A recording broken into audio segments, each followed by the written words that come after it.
Welcome to Catalyst. I'm Nana Fori. Our guest, Larken, is here to talk about art, activism, and everything in between.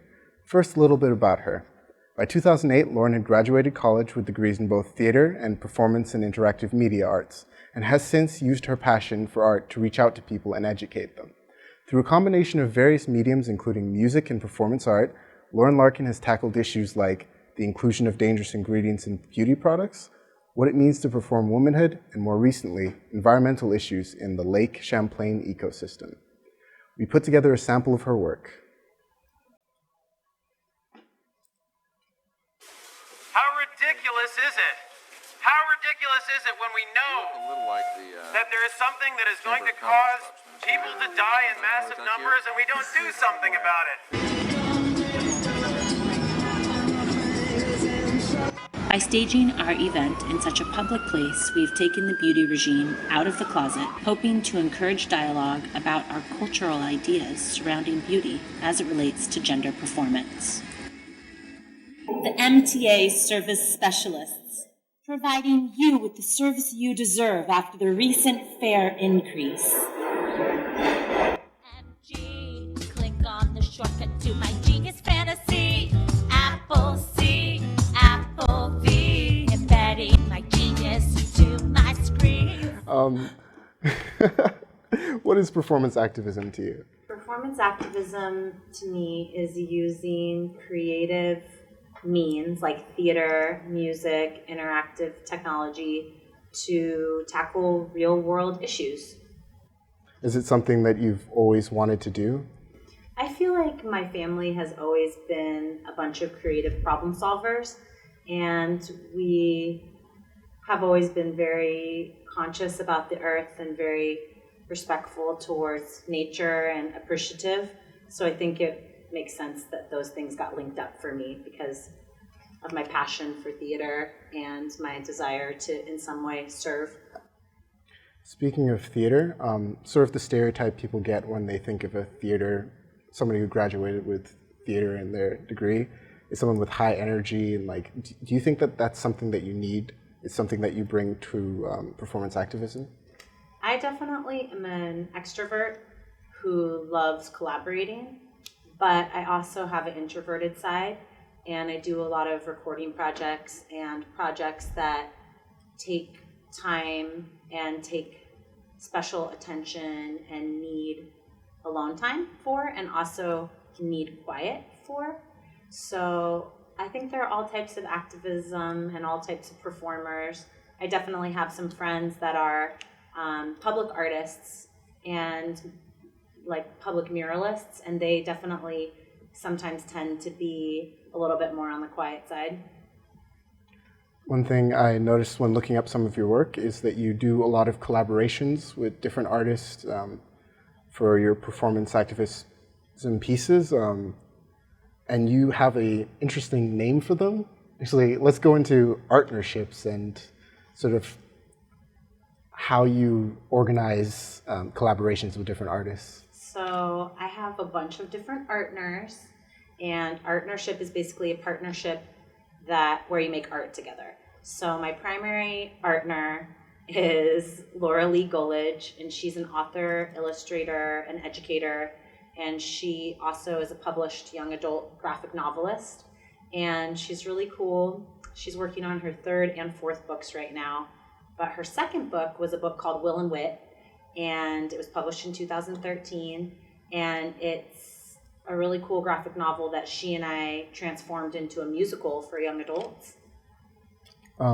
Was that one of your favorite partnerships to do? Definitely. And earlier this year, she invited me to be a part of a project where we got to work with a school in Arkansas.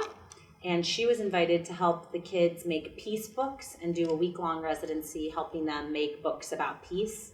And she invited me in as the songbird to come in every day interactively through Skype and be with the kids. So I got to lead theater games and exercises with songs that helped them understand more aspects about peace.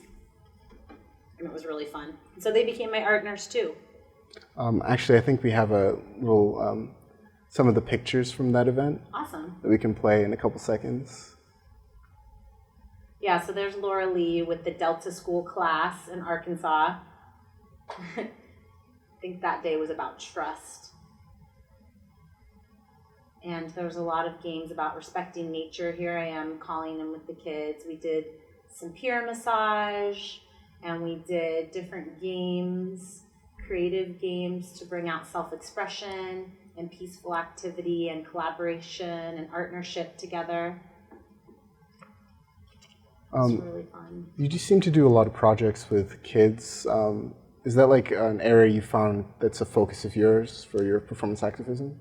I just love working with kids because I think they're so bright and talented, and they're not clouded by some of the things as adults that we get into, where we get sort of this oppression, this almost self-directed oppression, because we come into the realities of having to maybe have a job or having to be in this society the way that it is. And I think sometimes we lose some of the idealism that kids have.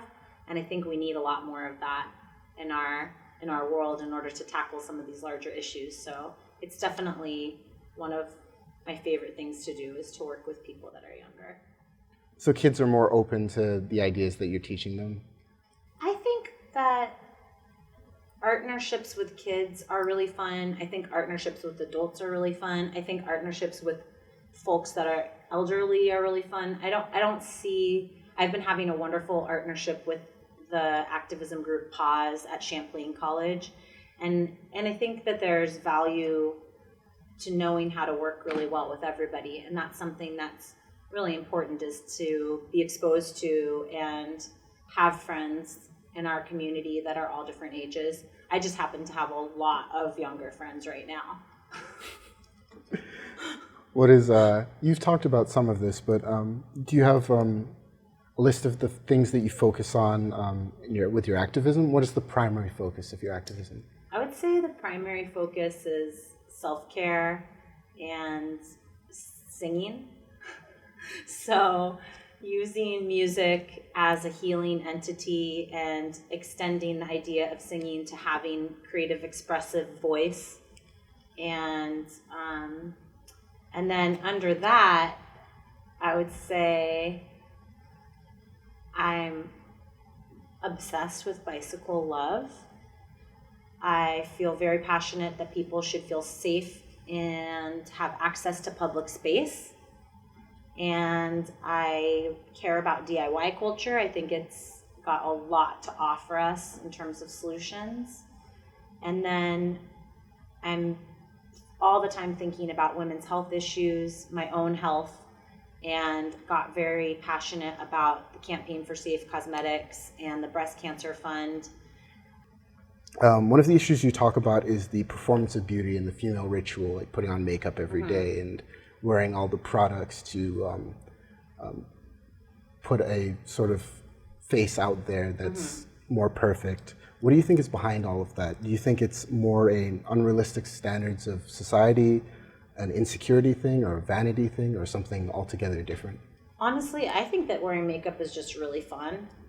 And it's fun to try out different ways of presenting yourself to the world, especially if you, like I do, identify with feeling girly and wanting to be pretty and wanting to be perceived as feminine. But the issue really comes not with the act of wanting to dress up or wanting to wear a mask or wanting to wear something that's feminine. It's that the products aren't tested, and the products contain harmful, toxic ingredients that are killing us. And so that's scary. And then there's so many healthy alternatives. Obviously, the companies could stop using the toxic ingredients. They know about them. The FDA could regulate it like other countries do. And also, we can just turn our attention from these toxic things that aren't that beneficial towards healthy alternatives that are plant-based, mineral-based, locally sourced, and handmade. So they're promoting a local ecosystem. a lot of times it's women that own these companies that are making these like natural skincare lines. Like one of my favorites is named By Nevis, and she's a real person. You can call her on the phone and ask her questions. And when you're using these types of beneficial ingredients, not only are you becoming more glowing and radiant and beautiful because a lot of your issues are solved, but you're also not putting in that toxic load that those other products are putting into your body, getting under your skin. Let's go into a little bit about your family. Do you think the way you were raised had something to do with your wish to become a performer and eventually performance activist? Oh, definitely. When I was in the womb, my mom was working on the Johnny Carson show, holding the boom mic at NBC Studios in Glendale, California. She named me Lauren Allison, my middle name's Allison, for LA. My dad was a spiritual singer who had many albums out and had toured the world. And I think that also just because I'm sort of hyperactive and very self-expressive, that theater was a total solution for me. I could have easily been somebody who had behavioral problems or was in a rough situation if I hadn't had theater as an outlet. So it was really awesome that my parents encouraged that kind of playfulness and self-expression and gave me access to those resources where I could play and have fun and be loud and silly and also try out different ways of performing myself. What do your parents think about your performance activism? They are very supportive of everything that I do. They love that I'm working with kids because they think that that's a really great way for me to give back what was given to me. We don't always share the same values on issues, and we also don't always agree upon the risks that I'm taking sometimes when I'm doing these projects, but they're attorneys, so they do help me evaluate the risks.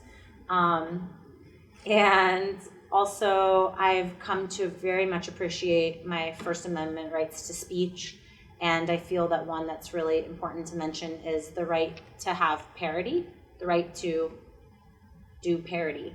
And I think that that encompasses a couple of different projects that I've been involved with, like the MTA Service Specialist Subway Stewardess Project, where we pretended to be representatives of the subway, or with the Yes Men when we decided to pretend to be the U.S. Chamber of Commerce.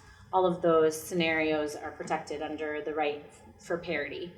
Do you think parity is an important part of bringing people who are sort of higher up, maybe organizations and powerful people, down to the level of everybody else? I don't even know if it's bringing people down. I think it's just more like there's all different ways to address an issue, and you can make a banner, you can scream at the top of your lungs. Vermont has a huge tradition with Bread and Pepit of making huge puppets that are amazing that go to protests. And there was the People's Climate March, and we had a large showing from Vermont of people going out and doing really cool, different creative protests. And this type of creative protest is one where we use all of the tools that the companies and that the countries and that the folks that do have the power are using, and we're just helping them make the right decisions. But on a certain level, you are kind of making fun of them. You're making fun of the situation that, you're making fun of the circumstance that they put upon. For sure. And also, we're helping them, wouldn't say necessarily stripping them of power, but actually helping them to be more powerful, because to be aligned with the earth, to say, yes, climate science is real.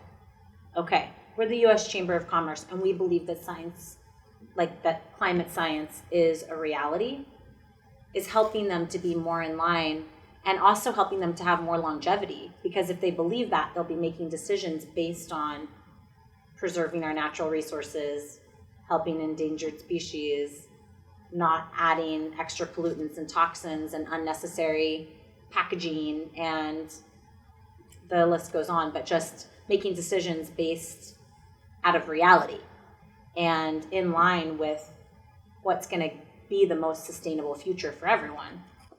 We talked a little bit about some of your older projects. Is there something you're currently working on? Currently, I'm doing a project that's a collaboration between the Echo Center and Very Merry Theater and 8 different schools.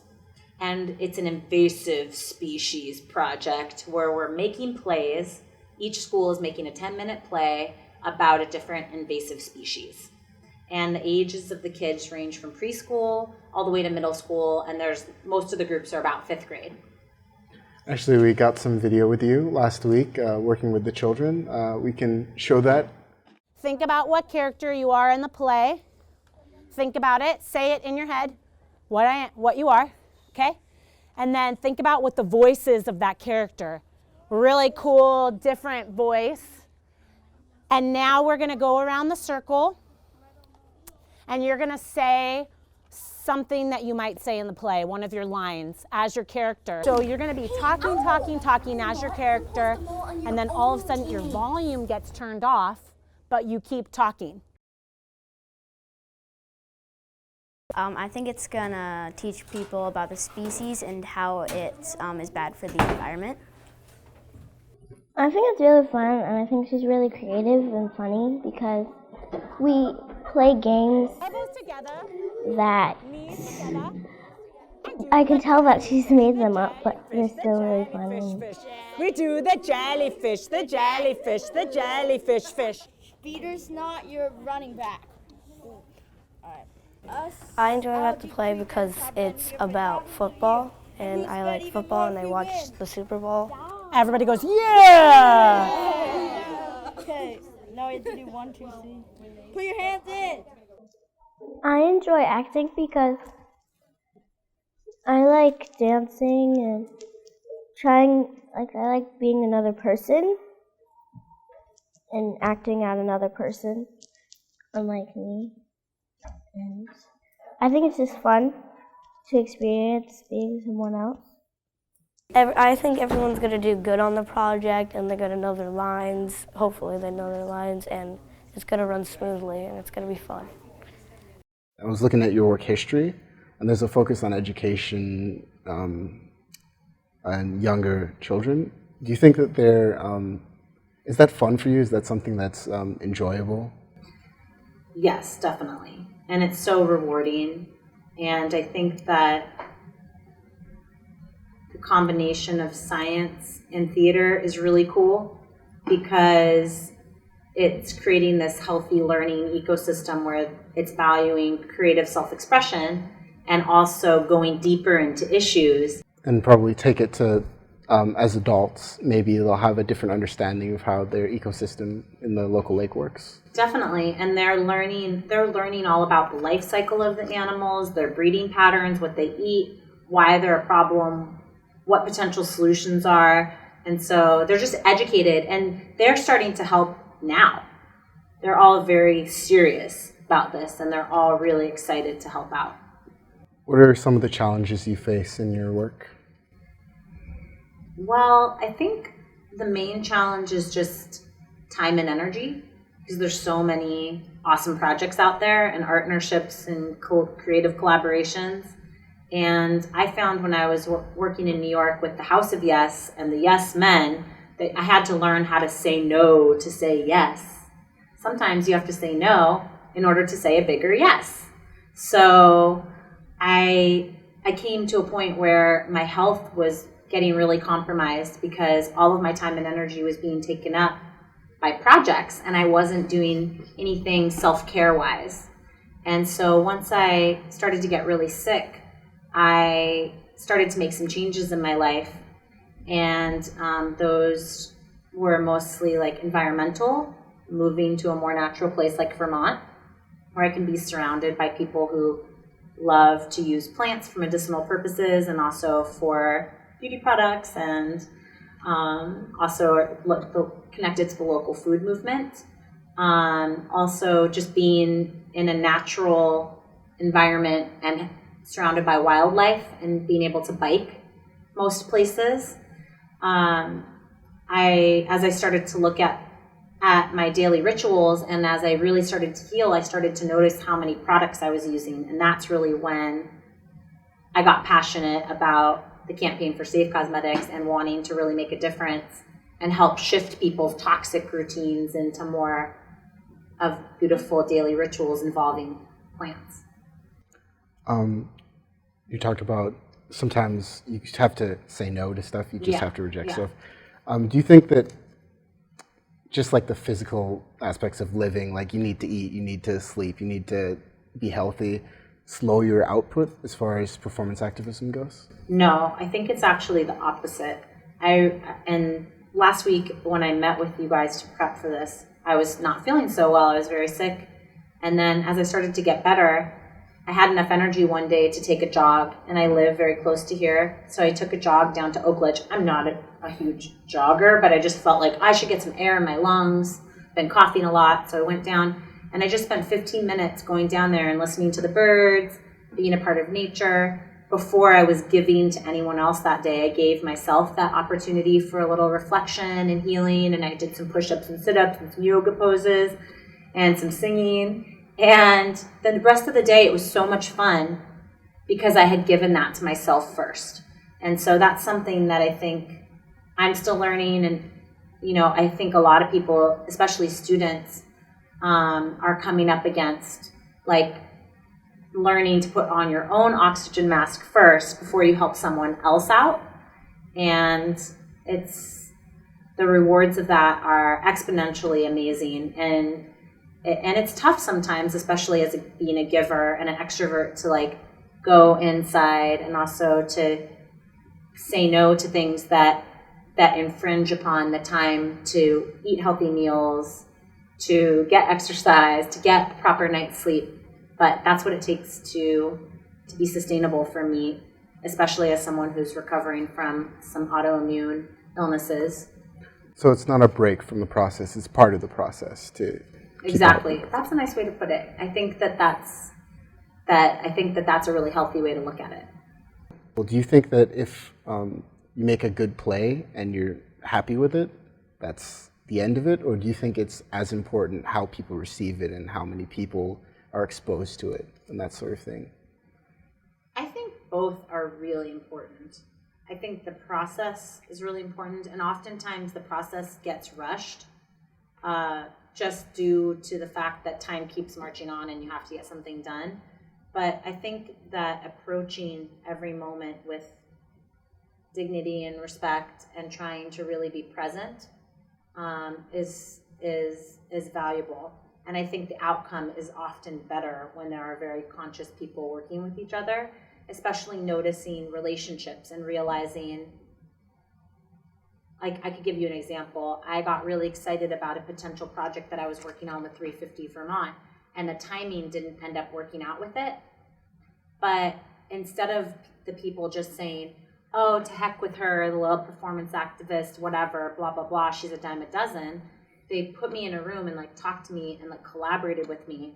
And that makes me want to collaborate with them in the future, even though this particular collaboration wasn't the right timing for that one.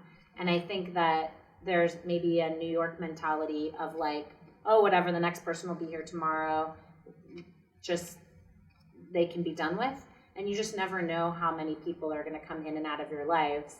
And I can't even tell you how many of my really good friends were survivaballs that day when we floated survivaballs to the UN. And now one of them is in a theater company that she started called Letter of Mark. They were in the New York Times last week. One of them is putting together, her name is Scarlett Rivera. Another one's name's Monica Hunkin. She's actually putting together this whole really cool performance activism response and doing it and bringing it to refugees.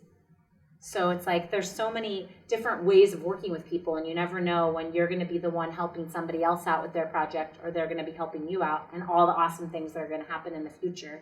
So the process is super important. And then the product is also really important. And as you know, as a broadcaster, I think that you can do things, and you don't want to limit yourself. You want to do things right away, or you want to do things as best as you can. But also there is something to be said for having the right technology or having the right way to get your point across. And sometimes that requires a really good video camera, or a really good logo that's printed just right, or a really awesome press release. So I think that there's ways to sort of balance out your expectations of what you want and also the process, and then hopefully find a good common ground. How hard is it to find artists to collaborate with for your projects? I'm very lucky and very blessed, and I feel like there's no shortage of amazing people to collaborate with out there. I've just met so many people who are working on so many things, and I want to have partnerships with all of them. I don't think it's that hard if you ask, and also if you get involved. Like, if you're curious about an issue, there's many different outlets to work on that issue. There's often community groups. You can reach out using social media. You can ask friends.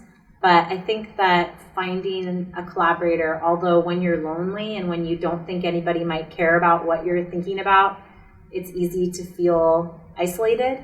The second that you find that person who you can talk to about something or work on a project with, it's so powerful. And Laura Lee and I, my primary partner, we do a lot of work on self-care and how to have a good process by being kind and considerate to ourselves so that we can then be generous with everyone else that we're working with. So. And last question. Do you have any advice for anybody who wants to get into the art activism field? I would say do it. I would say don't think about it too much. Just do it. Try things out. Hook up with, I just made a list of organizations that are local. 350 Vermont, activism groups at your school, like the awesome Pause at Champlain College, Local Motion, Food Shelf, Hope Works. These are a few. And then, of course, near and dear to my heart is Girls Rock Vermont. And we have summer camps and after-school programs where we teach and inspire girls to be empowered with music and self-expression. And we operate on volunteer power. So plug girlsrockvermont.org. And so we'll be your partners. Thank you for the interview. And thank you for watching. This has been Catalyst with Nana Forey and our guest, Lauren Larken. Thank you.